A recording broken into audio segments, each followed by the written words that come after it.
पाए कि हम आत्मा है, शरीर नहीं है। ठीक है, तो चार चीज क्लियर हो गई। अब फिफ्थ और सिक्स क्या है? क्षेत्र और क्षेत्रज्ञ। क्षेत्र मतलब फील्ड, फील्ड मतलब खेत, खेत मतलब ये बॉडी जिसको भी हम खेत बोल सकते हैं, जहां पे हम कुछ कार्य कर सकते हैं।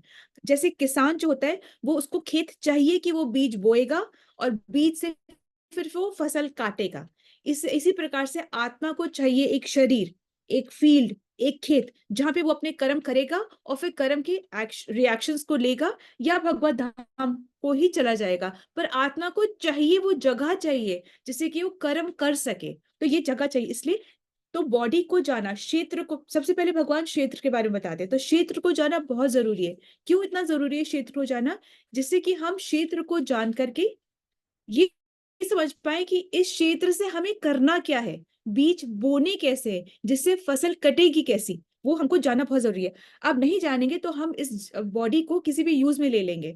जैसे कि चंदन की जो लकड़ी होती है, उससे खाना पकाना कहाँ की विजडम है, पर उससे हम वो इतनी शुद्ध और इतनी प्योर लकड़ी होती है, तो उससे खाना पका करके हम वेस्ट कर देंगे तो कोई मतलब नहीं है। इस प्रकार से बॉडी का भी बहुत एक इंपॉर्टेंट कार्य है, उसको यूं ही वेस्ट नहीं करना है। ठीक है, अब क्षेत्र का ये जो बॉडी है, इस ये आई कहाँ से है, कैसे बनी है, क्या ओरिजिन है इसका, इसका क्या कार्य है, वो जानने के लिए ये बॉडी पांच भूतों से बनी हुई है। पांच भूत कहाँ से, जो पंच महाभूत है वो कहाँ से आए? ये ही जो पांच, ये प्रकृति से ही आए हैं। पृथ्वी, जल, आकाश, वायु, अग्नि, ये सब कहाँ से? ये हमारे भौतिक जगत में आसपास ही हमारी प्रेजेंस है ये सब। ठीक है, तो ये बॉडी जो है वो प्रकृति से ही बनी, ओरिजिन का है, प्रकृति से ही है। अब जो उसके अंदर जो जीवा है, जो जीवात्मा जो रह रही है, उसको एक्चुअली में चाहिए क्या? उसको चाहिए कि वो परमात्मा से कनेक्ट करे। कैसे कनेक्ट करेगी? सेवा करेगी, तब परमात्मा खुश होंगे और उसको भी समझ आएगी और वो परमात्मा से कनेक्ट हो जाएगी। तो सेवा करेगी कैसे? क्या चीजों से, कोई तो चीज चाहिए ना सेवा करने के लिए।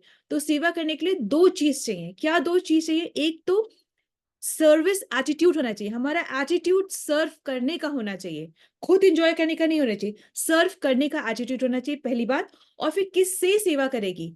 सेवा जैसे अभी हम दीपक जला रहे हैं, हम कुछ भी करें, तो ये सब आ कहाँ से रहा है? ये इस प्रकृति, इस भौतिक जगत से आ रहा है। तो प्रकृति की चीजों को लेकर के, उन प्रॉप्स को लेकर के हम भगवान की सेवा करते हैं। पर करनी चाहिए, पर हम करते क्या है? हम सब चीज को अपने लिए भोगना चाहते हैं। हमको लगता है हम अपनी इंद्रिय की तृप्ति करें और हम भोगे, हम सब कुछ खा जाएं, सब कुछ हमारे लिए है, हमारा सेंस ग्रेटिफिकेशन के लिए हम सब कुछ है। तो यही जो गलत फहमी हमारे अंदर हो जाती है, ये कंफ्यूजन जो हो जाता है, ये इल्यूजन जो हो जाता है, उससे क्या होता है? हम बंधन में बंध जाते हैं और हम फ्री नहीं हो पाते, हम चीजों को समझ ही नहीं पाते क्योंकि हम इंजॉय करना चाहते हैं।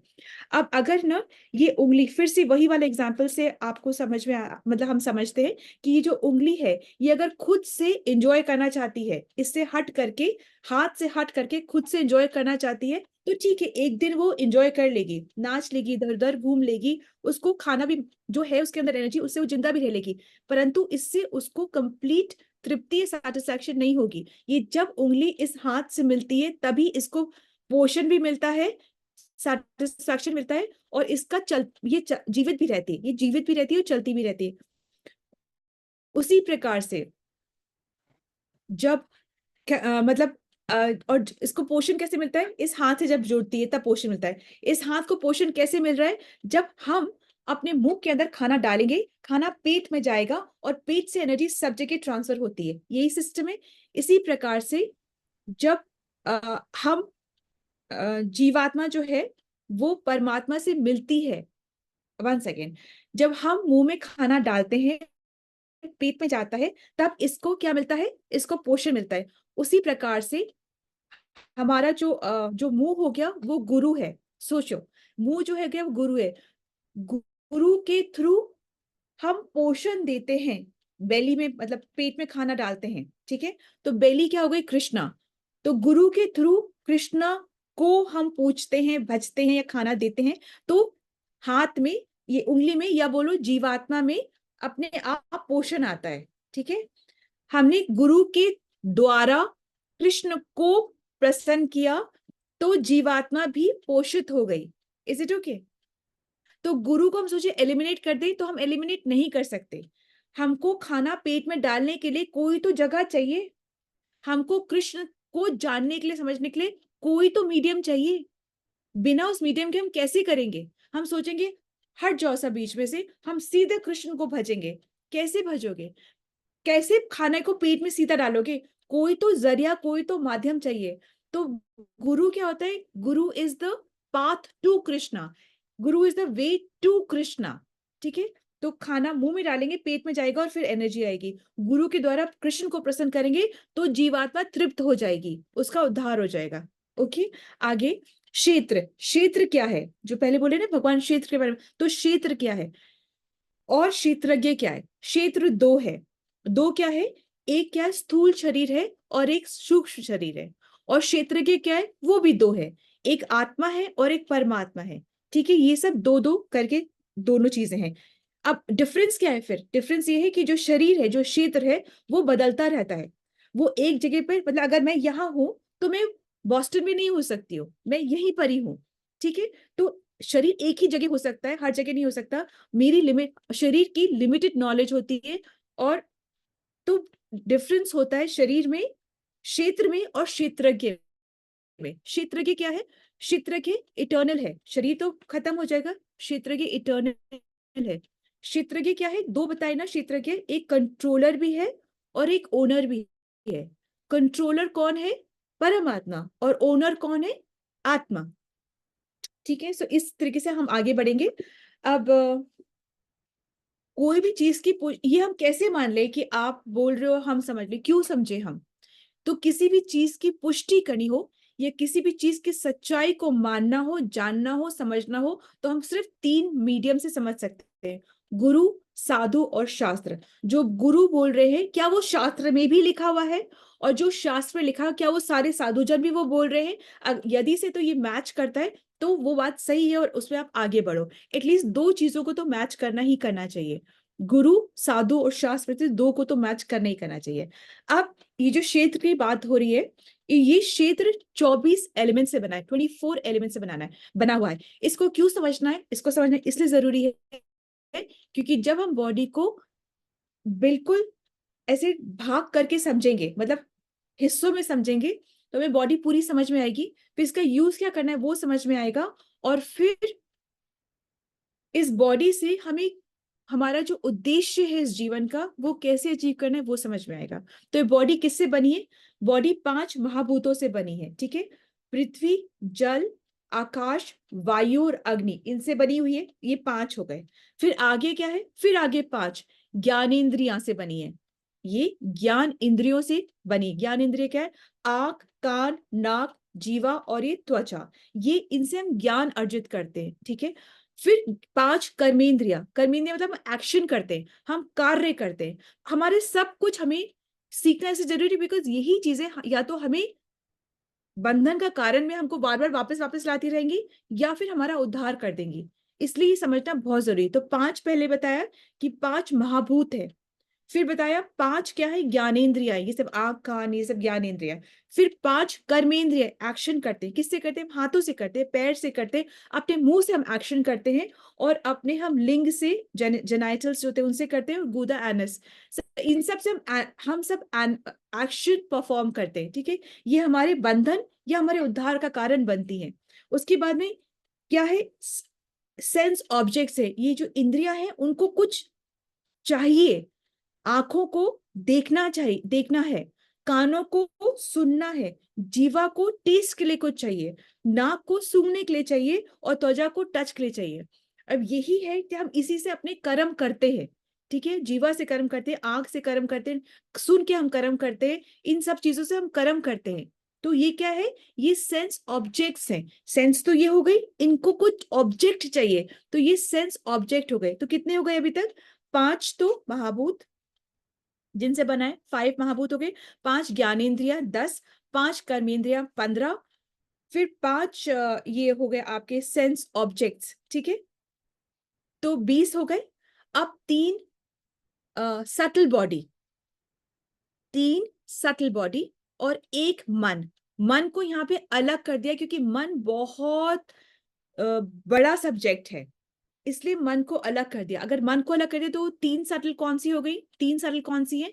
3 सटल है, एक तो हमारा अहंकार, मिथ्या अहंकार। मिथ्या अहंकार क्या हुआ? आई एम दिस बॉडी। तो आई एम दिस बॉडी मिथ्या अहंकार है। दूसरा क्या हो गया? बुद्धि, हमारी इंटेलिजेंस, ठीक है, हमारी इंटेलिजेंस। और थर्ड क्या हो गया? हमारे इस प्रकृति के गुण जो हमें हमसे काम करवाती हैं, इस प्रकृति के गुण जो हमसे काम करवाती है। कभी हम सतोगुण में काम करते हैं, कभी हम रजोगुण में काम करते हैं, कभी हम तमोगुण में काम करते हैं, तो ये हमसे काम करवाती है। ये मिला के हो गई 24 elements. All clear? Any confusion? अभी पूछ लीजिए।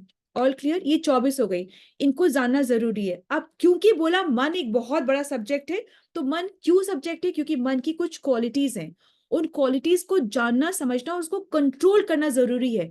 कंट्रोल नहीं करा तो मन ले डूबेगा हमको। मन की तो बिल्कुल नहीं सुनी चाहिए। मन को तो सुबह कहते हैं उठ करके 4 जूते लगाने चाहिए, जिससे कि वो अपने कंट्रोल में रहे। मन हमारे कंट्रोल में रहे, हम मन के कंट्रोल में। आज मन नहीं कर रहा, नहीं करेंगे तो क्या हुआ? हम गिर गए ना भक्ति में। मन हमारा हमारा जो मन करता है हम वही पूजा करते हैं, उससे क्या होगा? कुछ नहीं होगा। हमारा मन करता है हम वही काम करेंगे, हमारा मन करता है इसलिए हम दान कर रहे हैं, हमारा मन कर रहा है इसलिए हम आश्रम बनवा रहे हैं, प्याऊ लगवा रहे हैं, दान पुण्य तपस्या करें। मन से कुछ नहीं होता। You are not suppose to do. पहले अपने मन मन की ना सुन के अपनी आत्मा के लिए जो इंपॉर्टेंट है वो कर लो। और वो क्या है? हरि का नाम जप लो, भगवत गीता भागवतम की श्लोका पढ़ लो, वैष्णव की सेवा कर लो, वो ज्यादा इंपॉर्टेंट है। उसी से उद्धार होगा।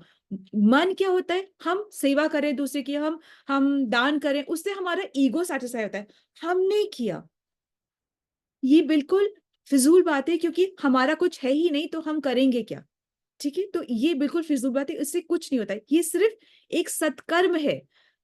ये पायस एक्टिविटी जो होती है वो सत्कर्म होता है, वो भक्ति नहीं है। भक्ति सत्कर्म से अलग होती है। भक्ति भक्ति है, सत्कर्म सत्कर्म है। सत्कर्म से हमें अच्छा एनवायरनमेंट मिल सकता है, अच्छी फैमिली मिल सकती है, वैकुंठ हमको स्वर्ग मिल सकता है। परंतु पुण्य क्षीण होने पर, ये सत्कर्म खत्म होने पर, ये सब कुछ हमसे वापस ले लिया जाता है, हमें वापस धरती पे पटक दिया जाता है। ठीक है, एनवायरनमेंट अच्छा मिल गया, बहुत अच्छी बात है, परंतु जब तक आपने पहले भक्ति नहीं करी होगी तो उस एनवायरनमेंट का आप बेनिफिट ले भी नहीं सकते, कुछ भी नहीं कर सकते।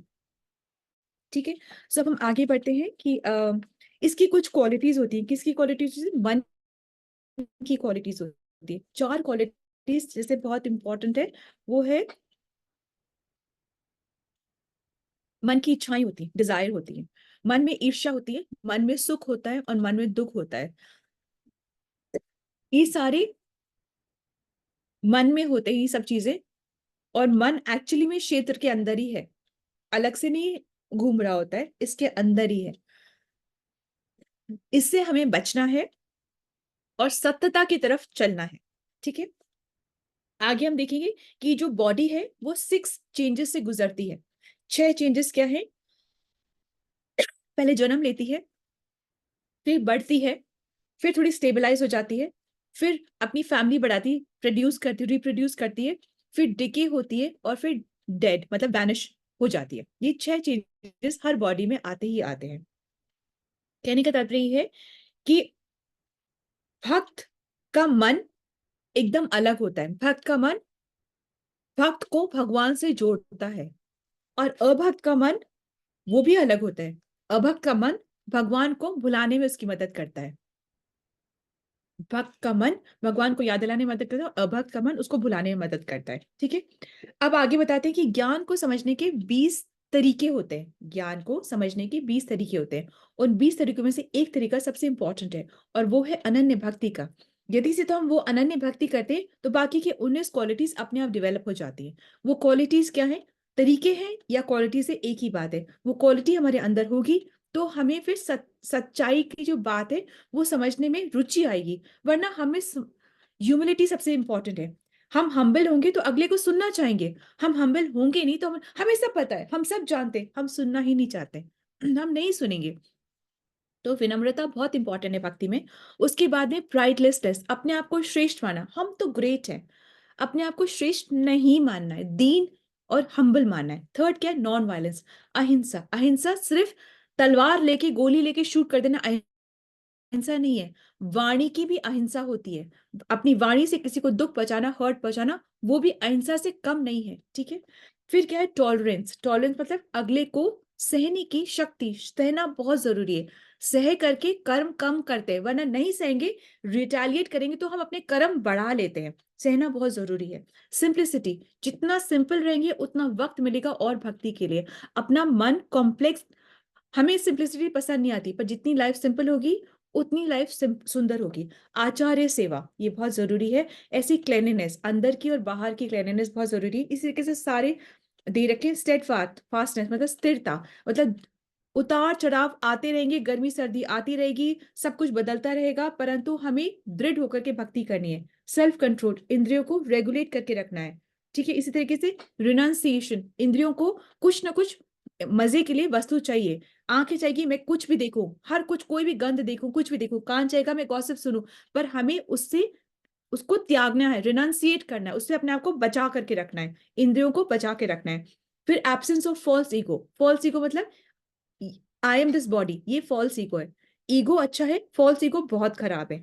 फिर दूसरों में दोष न देखना, अपने अंदर दोष देखना, और दूसरों में अच्छा गुण, सबके अंदर गुण है, बहुत अच्छा गुण है, तो दूसरे के अंदर दोष ना देखना बल्कि गुणों को देखना। और फिर परिवार में रहकर परिवार से आसक्त रहना। आसक्त रहना मतलब ये, अपनी ड्यूटी से कभी पीछे नहीं हटना, परंतु इतना नहीं बह जाना कि हम तो इतना कमाएंगे, इतना कमाएंगे कि परिवार बहुत सुखी रहे, और हमारी उतना कमाने में हमारी भक्ति हमारे हाथों से फिसल जाए।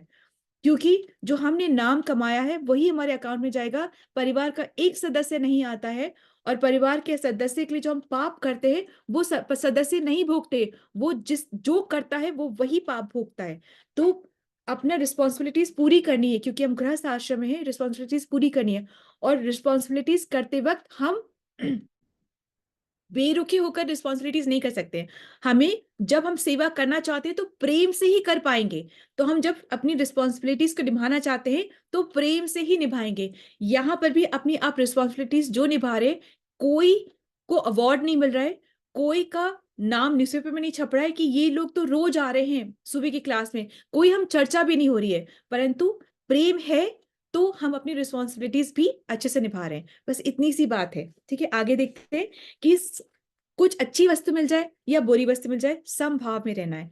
फिर एकांत देश में रहने की इच्छा होनी चाहिए। वो क्या मतलब होता है एकांत देश में, मतलब अकेले रह जाए, अकेले बाहर में वो नहीं।